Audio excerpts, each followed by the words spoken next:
Hai semuanya, kembali lagi dengan aku di sini Dimas Olivadillah.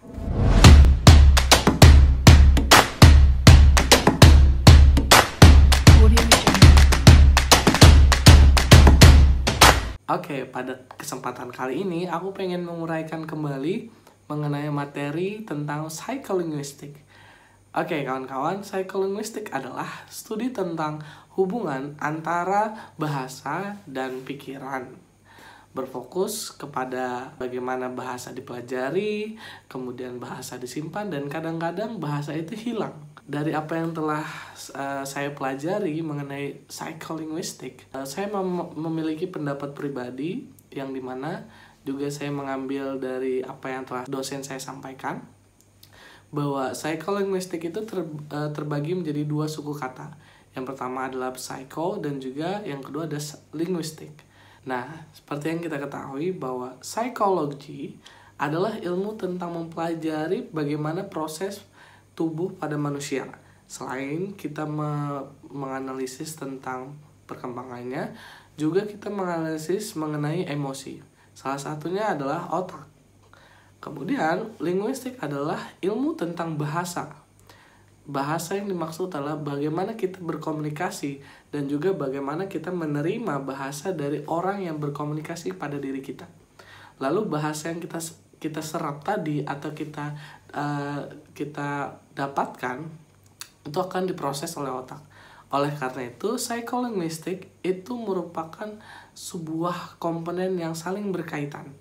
Karena keduanya saling membutuhkan dan juga keduanya saling memiliki kerjasama antara masing-masing individualnya. Oleh karena itu, terciptalah psikolinguistik. Nah, teman-teman, itu tadi adalah definisi mengenai psikolinguistik. Kemudian, ada yang namanya elemen psikolinguistik, terdiri dari 6. Yang pertama ada language processing, kemudian language storage and access, ketiga ada comprehension theory, keempat ada language and the brain, kelima ada first language acquisition, dan keenam ada language exceptional circumstance. Oke, dari keenam elemen psikolinguistik tadi, aku mau ngejelasin salah satu di antara mereka, yakni first language acquisition. Nah, first language acquisition itu adalah mother tongue atau bahasa ibu. Bahasa ibu ini kita kenal dengan bahasa pertama yang kita waktu bayi dipelajari. Nah, biasanya hal ini sangat berkaitan dengan anak yang sedang dalam proses pertumbuhan atau batita ya. Nah, ini adalah first language acquisition, di mana setiap ucapan orang dewasa yang diucapkan kepada balita, maka itu akan memproses terhadap otak balita tersebut sehingga kalimat tersebut akan selalu diulang-ulang. Jadi bahasa simpelnya adalah bahasa yang selalu diingat karena sering diucapkan.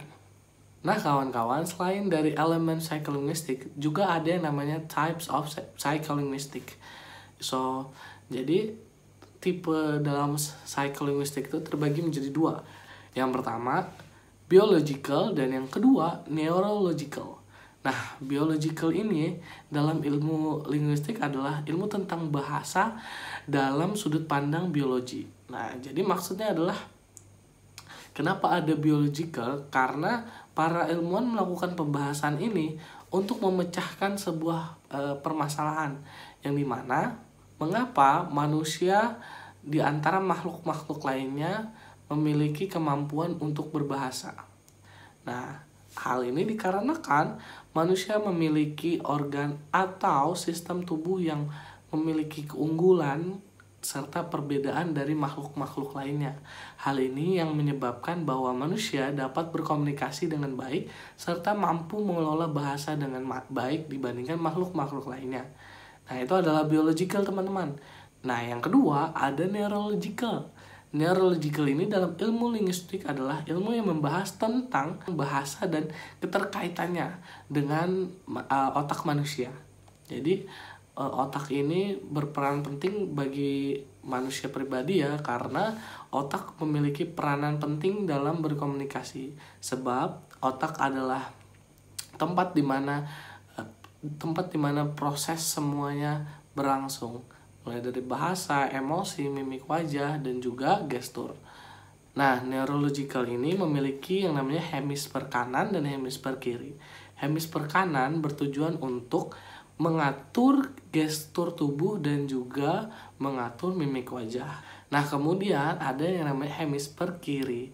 Hemisfer kiri itu mengatur tentang bagaimana manusia memahami bahasa, kemudian memahami bagian-bagian sulit dari ilmu pengetahuan dan lain-lainnya. Nah, teman-teman, perlu diketahui bahwa hemisfer kanan dan hemisfer kiri ini tidak dapat dipisahkan karena mereka satu paket atau saling berkaitan. Karena bahasa tanpa gestur tubuh atau mimik wajah sama dengan bahasa yang monoton.